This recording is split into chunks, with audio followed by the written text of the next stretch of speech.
ये है बरेली और आप देख रहे हैं Bareilly prime, बरेलीज number 1 channel.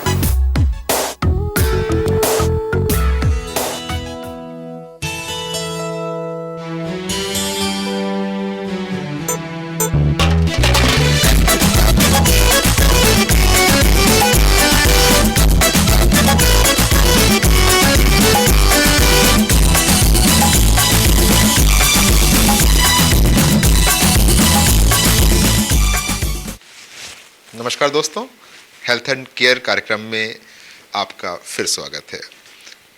Health and care कार्यक्रम में हम आपको मिलवाते हैं किसी एक चिकित्सक से किसी एक बीमारी पर चर्चा करते हुए या किसी एक खास किस्म की पद्धति पे बात करते हुए। पिछले एपिसोड में हमने बात की थी एक्यूप्रेशर पर। एक्यूप्रेशर एक थोड़ी सी ऑफबीट तरीका है इलाज करने का। आज हम एक और ऑफबीट तरीके पे बात कर रहे हैं, वो है रेकी।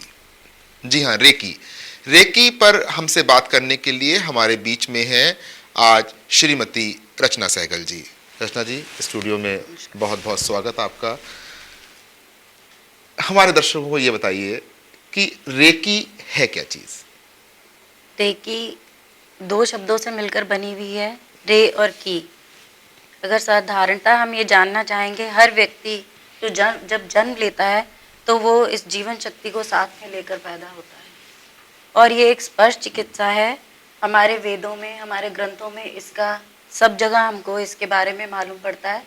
सिंपली अगर हम अपनी रामायण पर जाते हैं तो अहिल्या को जीवित किया था राम भगवान ने अपने स्पर्श से, और शिशुपाल को जो अंग विकृति थी वो कृष्ण भगवान ने उसे अपने स्पर्श से ठीक किया था। तो उसी प्रकार से हम अगर रोजमर्रा के जीवन में देखते हैं तो हर व्यक्ति एक चिकित्सक है। जैसे कि अगर कोई बच्चा गिरता है तो वो फौरन जहाँ उसको चोट लगी होती है, अगर उसके घुटने में चोट लगी है तो वो फौरन अपना हाथ उस घुटने पर रखेगा और उसको स्पर्श करके ठीक करने की कोशिश करेगा। वैसे ही अगर बच्चा रो रहा है तो माँ उसको गले से लगाकर, सहलाकर, प्यार करके उसके रोने को दूर करती है या कम करती है। कोई दुखी व्यक्ति हमारे पास आता है, कोई हमारा अपना है या दूर का है, तो भी हम उसको गले से लगाने की कोशिश करते हैं या उसकी पीठ को सहलाकर प्यार करके उसे चुप कराने की कोशिश करते हैं। तो ये वही विद्या है कि हम छू कर किसी तरह से किसका कैसे उपचार कर सकते हैं, और हर व्यक्ति के अंदर ये विद्या है, लेकिन उसका हमें मालूम नहीं है कि क्योंकि जीवन शक्ति है, जैसे जैसे हम बड़े होते जाते हैं हम उस चीज को भूलते जाते हैं कि ये क्या विद्या है, या हम किसी को छू कर या प्यार करके उसका उपचार कर सकते हैं। बड़े अच्छे शब्दों में आपने इस स्पर्श चिकित्सा को व्याख्यायित किया कि किस तरह से स्पर्श। मैं तो कभी सोच भी नहीं सकता था कि अगर बच्चा घुटने पे हाथ रख रहा है या माँ सांत्वना दे रही है तो सांत्वना एक अच्छा शब्द है, लेकिन उसमें स्पर्श कितना काम कर रहा है आपने बड़े अच्छे तरीके से बताया। रेकी का प्रोसेस क्या है? रेकी किस तरीके से काम करती है? रेकी एक जापानीज वर्ड है और ये जो विद्या है वहीं से रीडिस्कवर होकर आई है। वैसे हमारे भगवान बुद्ध, हमारी मदर टेरेसा, हमारे शिरडी वाले साईं बाबा, सब लोग रेकी के द्वारा ही पेशेंट्स का उपचार करते थे। इसे हम बहुत ही सिंपल तरीके से करते हैं, और अगर मैं चाहूँ तो 1 घंटे 2 घंटे तक अगर व्याख्यान देती रहूँ तो नहीं मालूम पड़ता जितना हम इसे 5 मिनट के अनुभव से ज्ञान कर लेते हैं। उसी प्रकार से रेकी हम जो है, अगर आप हाथ हिलाएंगे हवा में तो आपको रेडियो की, ट्रांजिस्टर की तरंगे मिलेंगी, लेकिन जब तक आपके हाथ में ट्रांजिस्टर नहीं है तब तक आप उसको नहीं सुन सकते, उन तरंगों को नहीं अनुभव कर सकते। उसी प्रकार से रेकी की तरंगे, ऊर्जा शक्ति जो है वो चारों तरफ फैली हुई है। जब हम हाथ हिलाते हैं तो वो है, लेकिन यदि किसी भी रेकी मास्टर के द्वारा या किसी बौद्ध भिक्षु के द्वारा, प्रशिक्षु के द्वारा जो है हमारा अट्यूनमेंट जिसे कहते हैं, हम शक्तिपात ना किया जाए तब तक हम रेकी नहीं कर सकते। यानी कि हमें अपनी शरीर को, अपनी आत्मा को एक पात्र बनाना है जिसमें हम पहले एनर्जी को भर सकें और फिर अपने द्वारा एनर्जी को प्रवाहित कर सकें। यही मेरे ख्याल से रेकी का एक, we all are Reiki channels, हम सब रेकी चैनल्स हैं। जिस तरह से एक शक्ति है, ऊपर सूर्य है, उससे हम सबको ऊर्जा मिलती है, हर चीज से हमें ऊर्जा मिलती है।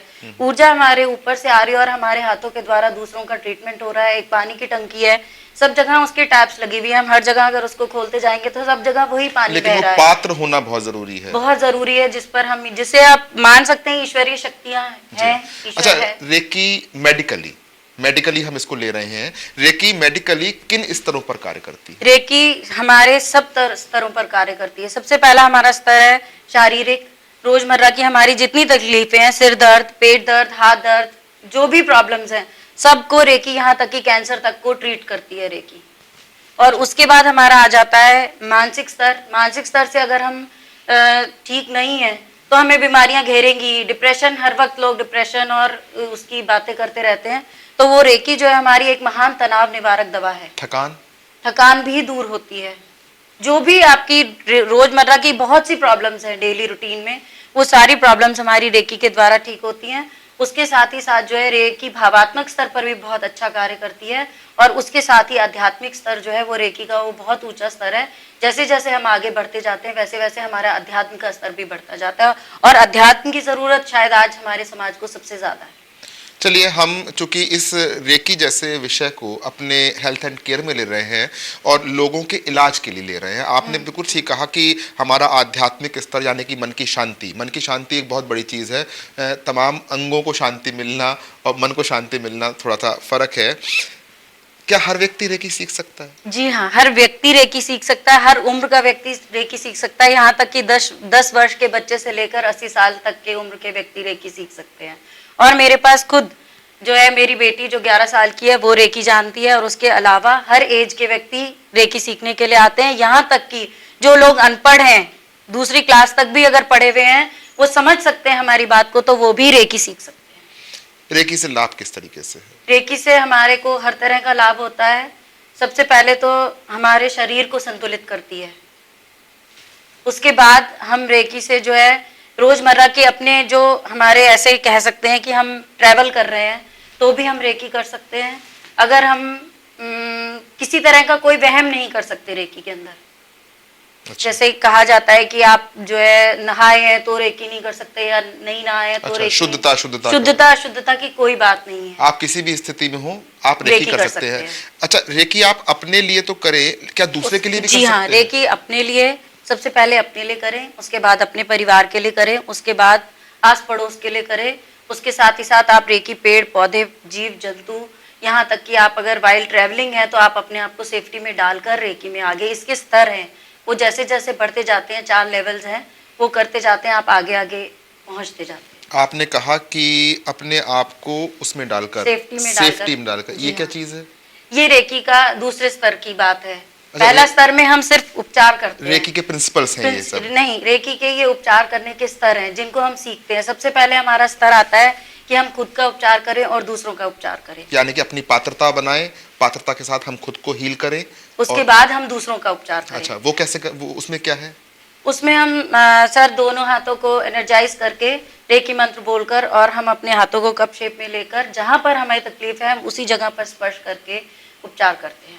अच्छा, इसके लिए मतलब सीखने में कुछ समय लगता है? नहीं, इसको सीखने में कोई ज्यादा समय नहीं लगता। आप एक दिन में एक लेवल को कर सकते हैं। उसके बाद आपको 21 दिन तक सेल्फ हीलिंग, सेल्फ ट्रीटमेंट करना पड़ता है अपने फुल बॉडी के जो टॉक्सिन्स हैं उनको निकालने के लिए, टॉक्सिसिटी निकालनी हाँ है। जी। अच्छा, सेकंड लेवल में क्या होता है? सेकंड लेवल में जिस तरह से आपके पास साइकिल है और उसके बाद फिर आपके पास स्कूटर आ जाता है तो आप फास्टली वहां पहुंच जाते हैं, तो उसी प्रकार से आप जब फर्स्ट लेवल सीखते हैं तो सिर्फ आप उपचार करते हैं, और जब आप सेकंड लेवल सीखते हैं तो आप जो है स्वयं को सेफ्टी में डालकर चल सकते हैं। आप अपनी पढ़ाई के लिए कर सकते हैं, अपने बिजनेस के लिए कर सकते हैं, यहाँ तक कि आपके कुछ लाइफ के गोल्स हैं जिनको आप अचीव करने में हमारे जो पिछले कर्म है वो रुकावट डालते हैं या रास्ता बंद करते हैं, तो हम उसको भी सिंबल्स के द्वारा क्रॉस करके आगे पहुंच जाते हैं। जैसे मैंने आपसे कहा कि हम लोग मेडिकली बात कर रहे हैं पिछले जन्मों ये सिर्फ मेडिकल में ही देखिए आध्यात्म जुड़ा हुआ है, इससे मैं आपकी हाँ। बात समझ सकता हूँ।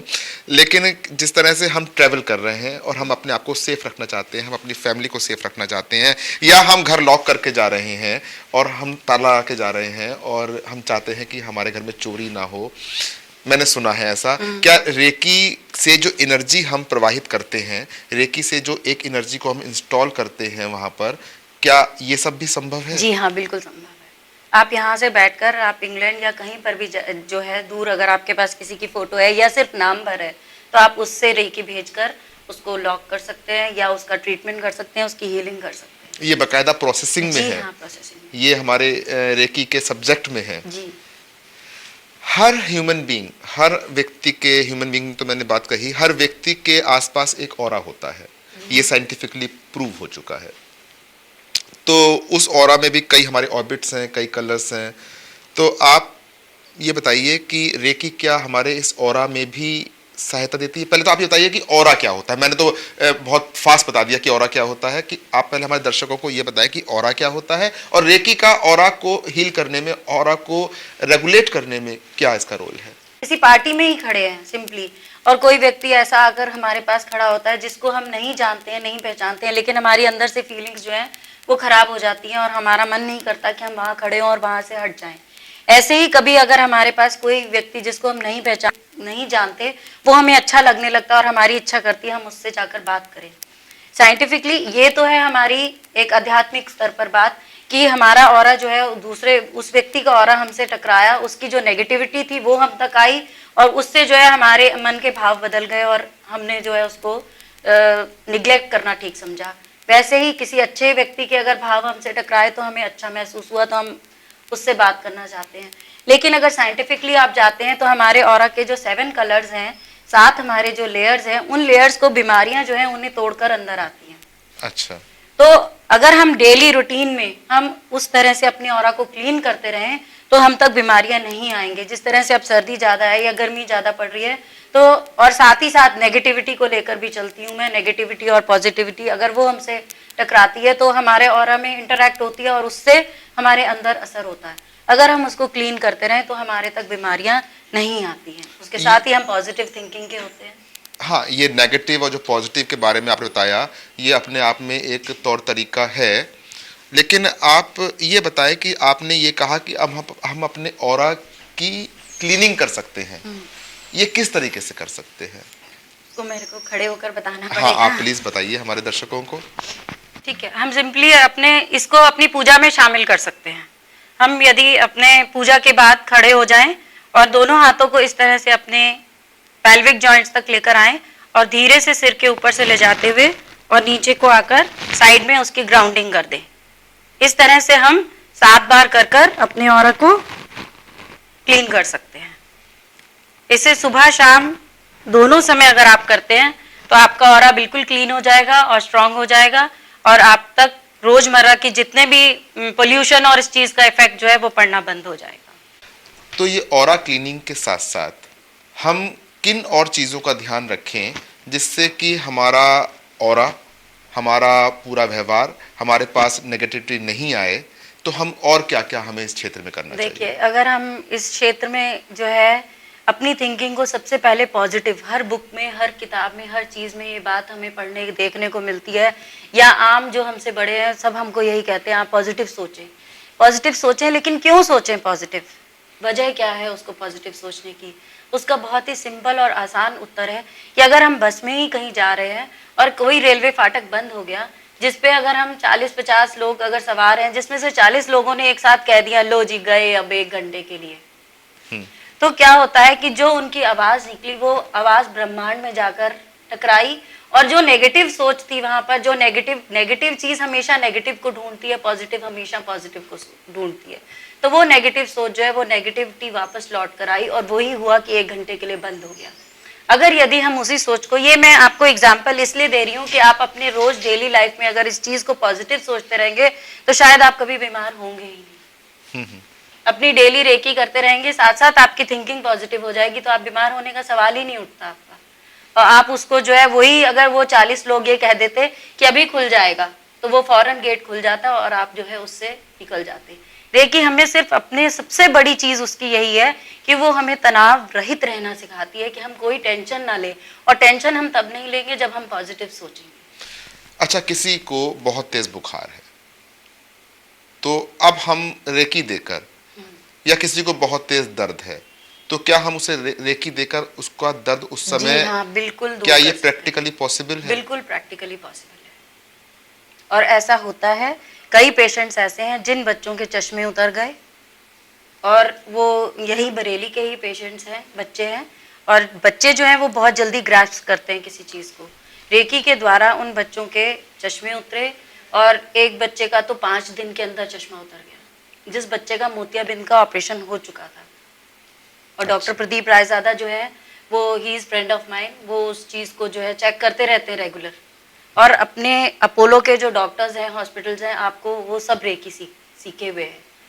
जब वो ऑपरेशन थिएटर में एंटर करते हैं तो उससे पहले रेकी चाहते हैं, क्योंकि ईश्वर के बिना तो कुछ है ही नहीं दुनिया। जी, तो यानी कि रेकी हमारे इन गंभीर इलाजों में भी मदद बिल्कुल, करती है। बिल्कुल, और अच्छा ये बताएं कि रेकी के प्रिंसिपल्स क्या क्या हैं?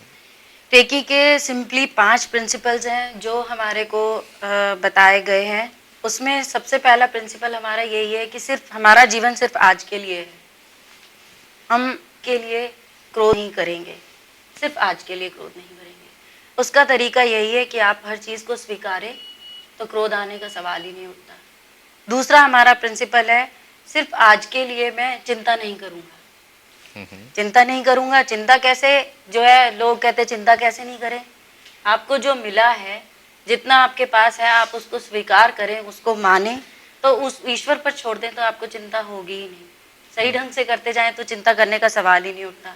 तीसरा हमारा प्रिंसिपल है कि आज के लिए मैं ईश्वर के जो उसने दिया उसका करोड़ों करोड़ों धन्यवाद करूँगा। जब ईश्वर का आप धन्यवाद करते रहेंगे तो आपको कोई दुख तकलीफ चिंता, ये सबसे बड़ा प्रिंसिपल इसलिए कहा जाता है कि जब धन्यवाद करेंगे जो है उसके लिए धन्यवाद करेंगे तो ना क्रोध होगा, ना चिंता होगी, ना कोई तकलीफ होगी। जी, फिर उसके बाद हमारा चौथा प्रिंसिपल आ जाता है कि मैं आज के लिए अपने सारे पास पड़ोसी जीव जंतु जो भी चीज़ है उससे प्रेम करूँगा। वही चीज़ है कि हम जब प्रेम करेंगे, प्रेम की भावना रखेंगे तो अपने आप जो है प्रेम आएगा। उसके बाद आ जाता है कि मैं आज जो भी कार्य करूँगा, जितना भी करूँगा, ईमानदारी के साथ करूँगा। वो ईमानदारी के साथ, आपको चाहे छोटा काम है या बड़ा काम है, पसंद है नापसंद है, आपको करना ही है, तो क्यों ना उस कार्य को मन लगा के किया जाए। लेकिन ये बताइए कि आपके प्रिंसिपल वाकई बहुत अच्छे हैं, रेकी के प्रिंसिपल्स बहुत अच्छे हैं। कोई भी व्यक्ति इनसे तमाम शांति पा सकता है, लेकिन जिस व्यक्ति के बहुत सारा दर्द हो रहा हो, जो बहुत डिप्रेशन में हो, बहुत डिप्रेस फील कर रहा हो, क्या उसे ये नियम याद रह सकते हैं? जब अगर आप रेकी सीख लेते हैं, आप रेकी करवाते हैं, तो ये सब नियम याद रहते हैं। मैं खुद बहुत भारी डिप्रेशन से गुजरने के बाद इस विद्या में आई। मेरी मदर जो थी वो बहुत अधिक बीमार थी। मैं एक छोटी बच्ची से प्रेरित हुई थी जो सिर्फ 13 साल की बच्ची थी, और हमारे नेबर्स के यहाँ दिल्ली से आई हुई थी। मेरी मदर इतनी बीमार थी कि वो जो है, मतलब उनका ये लगता था कि ये अब गई तब गई। और उस लड़की ने आकर सिर्फ एक बार उनका रेकी ट्रीटमेंट किया, रेकी हीलिंग की। हम डॉक्टर्स नहीं हैं, मैं पहले आपको बता देती हूँ, हम डॉक्टर्स नहीं हैं। हम सिर्फ बॉडी को हार्मोनाइज करते हैं। हम कभी ऐसे नहीं कहते कि जहां पर अगर आपको डॉक्टर की जरूरत है तो आप रेकी छोड़कर, हम फर्स्ट एड कर सकते हैं। अगर किसी का एक्सीडेंट हुआ है तो हम उसका फर्स्ट एड कर देंगे और उसके बाद उसको बोल देंगे कि जहां डॉक्टर की जरूरत है वहां डॉक्टर की जरूरत है। लेकिन रोजमर्रा की जो हमारी तकलीफें हैं या रोजमर्रा की जो जरूरतें हैं वो हम रेकी के द्वारा पूरी कर सकते हैं। मेरी मदर बीमार थी और उस लड़की ने आके सिर्फ 2 बार उनकी रेकी की। वो जो है उसके बाद उनको वो तकलीफ दोबारा नहीं उठी, और उसी बच्ची से प्रेरित होकर मैंने दिल्ली जाकर रेकी सीखी। पहले एक लेवल जो कभी दिल्ली अकेले गई नहीं थी मैं, और सिर्फ रेकी की खातिर में गई। और रेकी से हमारे अंदर सेल्फ कॉन्फिडेंस आता है। रेकी हमें आत्मनिर्भर बनना सिखाती है। कहीं तकलीफ है, आप कार में ट्रैवल कर रहे हैं, आपके दर्द हुआ, आपने एनर्जाइज किया, वैसे तो आप दवा की गोली ढूंढेंगे, पर्स में पानी का ग्लास मांगेंगे, सिर्फ दोनों हाथों को एनर्जाइज किया और अपने ईश्वर को पुकारा और आप अपनी रेकी कर सकते हैं। हमारे हाथों में सब कुछ है। हमारे ऋग्वेद में लिखा हुआ है, हमारे हाथ जो है, मैं बहुत भाग्यवान हूँ, ये हाथ जो है हमारे औषधि से परिपूर्ण है, और मेरा हाथ ही मेरा सब कुछ है। वो हमारे हाथ ही हमारा इलाज करते हैं, हम कुछ भी नहीं करते। आप भी एक सेंटर में काम करती हैं, आप लोगों को रेकी सिखाती हैं। आप लगभग कितने पेशेंट से रोज रूबरू होती हैं रेकी के सिलसिले में? रेकी के सिलसिले में मैं कई पेशेंट से रूबरू होती हूँ, और अधिकतर मेरी कोशिश ये होती है, जो इलाज कराना चाहता है वो आकर इलाज करवाता है। लेकिन हमारा मकसद ये है कि रेकी हर कोई सीखे, हर कोई जाने कि आप आत्मनिर्भर बने, अपने चिकित्सक स्वयं बने, दूसरों पर निर्भर क्यों रहे हम। व्यक्तिगत तौर पर आपने कितने मरीजों को बिल्कुल ठीक होते देखा है रेकी के माध्यम से? व्यक्तिगत तरीके से जो है मैं गिनती के हिसाब से कुछ नहीं बता सकती, लेकिन जो मेरे पास आकर ठीक हुए हैं उनको मैंने 8-10 पेशेंट्स को, यहीं लोकल ऐसे पेशेंट्स हैं जो टोटली ठीक हो चुके हैं। और सिर्फ ये नहीं कि आप एक इलाज की बात करें, आंखों के लिए, स्पाइन की प्रॉब्लम के लिए, और यहाँ तक कि किसी को अगर कोई बहुत क्रॉनिक पेशेंट है तो वो भी इससे जो है ठीक हो जाता है। इसमें मात्र 3 दिन में भी लोग ठीक होते हैं और 21 दिन में भी ठीक होते हैं। अच्छा, मान लीजिए किसी की हड्डी टूट जाती है हम्म, तो वो तो अपना पूरा ऑर्थोपेडिक वाला मसला बिल्कुल, है। हाँ। रेकी वहाँ क्या योगदान दे सकती रेकी है? वहाँ योगदान ये दे सकती है कि अगर आपका प्लास्टर भी चढ़ा हुआ है, उसके ऊपर अगर रेगुलर हम रेकी दे रहे हैं, रेकी कर रहे हैं, तो वो प्लास्टर जो है 1 हफ्ते में भी उतर सकता है। और यहाँ तक कि जो कई ऐसे पेशेंट्स हैं जो लोग रेकी रेगुलर अपना खुद जानते हैं, दिन में कई बार किसी समय कभी भी कर सकते हैं, आप करते रहें, आपका ट्रीटमेंट अपने आप सेल्फ होता रहेगा। रेकी आपने तो दिल्ली जाके सीखी, जी। लेकिन अगर लोगों के पास, यहाँ की बरेली की जनता के लोगों के पास ऐसी सुविधा ना हो कि दिल्ली में जाके रेकी सीखनी पड़े उनको, तो क्या ऐसी कोई सुविधा बरेली में है कि वो रेकी यहाँ जी, सीख मैं सकते खुद हैं? रेकी सिखाती हूँ। अच्छा, रेकी के सभी लेवल्स में सिखाती हूँ। आपने इसमें क्या कर रखा है रेकी इसमें में? मैंने ग्रैंड मास्टर लेवल तक का रखा है। ग्रैंड मास्टर्स जी। लेवल, ये इसका अंतिम लेवल है। जी, तो यानी कि अंतिम लेवल जान लेने के बाद तो इंसान भगवान जैसा हो जाता नहीं, होगा। ऐसा कुछ भी नहीं, ऐसा कुछ नहीं। अच्छा, इसमें भी आगे समंदर होगा, इसमें भी विद्या आपको तो आप अनंत जितना बढ़ते सीखना। जाएंगे, किसी भी विद्या में आप जितना बढ़ते चले जाएंगे, आगे चलते चले जाएंगे, तो उसके तो डीप उतरते ही चले जाएंगे। आपको रेकी करते हुए पर्सनली क्या लगता है? मुझे रेकी मेरी आत्मा है। रेकी मेरा आप- सब कुछ रेकी है, सब कुछ रेकी है सब आपका। कुछ रेकी है मेरा। तो आपको लगता है कि अगर रेकी घर के परिवार के लोग सीखें तो वो छोटी मोटी बीमारियों में, जैसे हमने पिछले अपने प्रोग्राम में बताया था कि एक्यूप्रेशर जो है वो घर के छोटी मोटी इलाजों में घर के एक व्यक्ति को आना चाहिए, उसी के हिसाब से क्या आपको लगता है कि रेकी भी आनी चाहिए लोगों को? रेकी एक्यूप्रेशर वो कहते हैं घर के एक व्यक्ति को आना चाहिए, मैं कहूंगी कि रेकी हर व्यक्ति को आनी चाहिए, हर घर के मेंबर को आनी चाहिए। आप मान लीजिए एक बुजुर्ग लेडी हैं, वो उनको दर्द हो रहा है, घुटनों में दर्द है, हाथ में दर्द है, पैर में दर्द है, बहू खाली होगी तो वो आएगी करने के लिए रेकी। जब आप बुजुर्ग हैं, आप बैठे हैं, आप काम नहीं कर रहे हैं, तो आप अपनी रेकी खुद कर सकते हैं। आपको अपनी बहू को आवाज देने की, या अपने बेटी को आवाज देने की, या अपने किसी और परिवार के मेंबर का इंतजार करने की जरूरत ही नहीं है, आप अपना इलाज खुद करें। क्या ये बहुत मुश्किल काम है? जी नहीं, ये बहुत आसान काम है। मैंने आपको अपने पहले ही बताया कि जो अगर सिर्फ कक्षा 2 तक पढ़ा हुआ है तो वो भी रेकी कर सकता है। लेकिन जैसा कि आपसे बात हुई, आपने ये बताया कि पॉजिटिविटी, सकारात्मकता इसमें बहुत बड़ा योगदान देती है, तो व्यक्ति को सकारात्मक तो होना ही पड़ेगा। नहीं, ऐसा कुछ नहीं है। अगर आप सकारात्मक नहीं भी हैं, आपके दिमाग में नकारात्मक बातें भी आ रही हैं, तो भी रेकी अपना कार्य करेगी, क्योंकि ये एक पॉजिटिव एनर्जी है और ईश्वर से आ रही है। हमने ये नहीं कहा कि हम कर रहे हैं, हम किसी का उपचार कैसे कर सकते हैं? जो कुछ कर रहा है ईश्वर कर रहा है। मैंने कहा ये एक आध्यात्मिक विद्या है। और भगवान बुद्ध जो है और लॉर्ड जीसस, आपने हम सब ने पढ़ा होगा, बुक्स में भी पढ़ा है कि वो छूकर लोगों को जिंदा तक कर दिया करते थे। तो ये वही विद्या है, ये रीडिस्कवर होकर जापान से आई है, लेकिन है हमारी ही विद्या। तो दोस्तों, आपने देखा कि ईश्वर ने हमको देने में कोई कमी नहीं करी। उसने कुछ भी अपने पास ऐसा सजो के नहीं रखा जिससे वो ईश्वर बन सके, भगवान बन सके। उसने इसी संसार में तमाम तरह की ऊर्जाएं, तमाम तरह की हमको औषधियां प्रदान की हैं जिनसे हम अपना इलाज कर सकते हैं।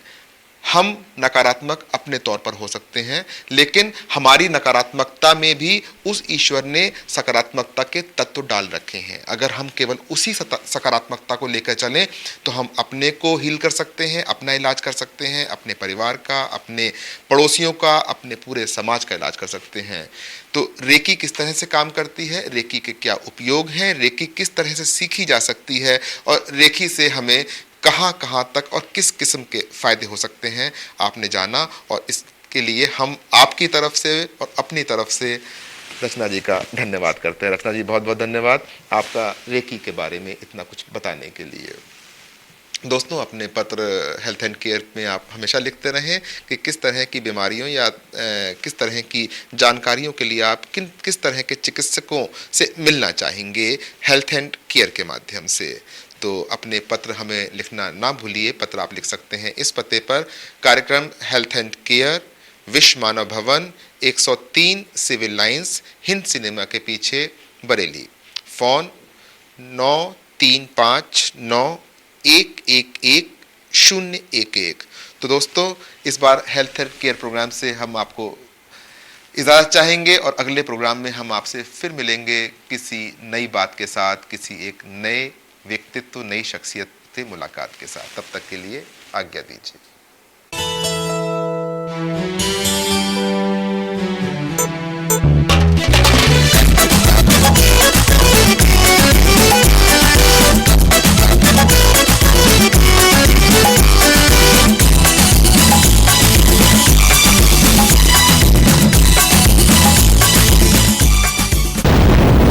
ये है बरेली और आप देख रहे हैं बरेली प्राइम, बरेलीज नंबर 1 चैनल।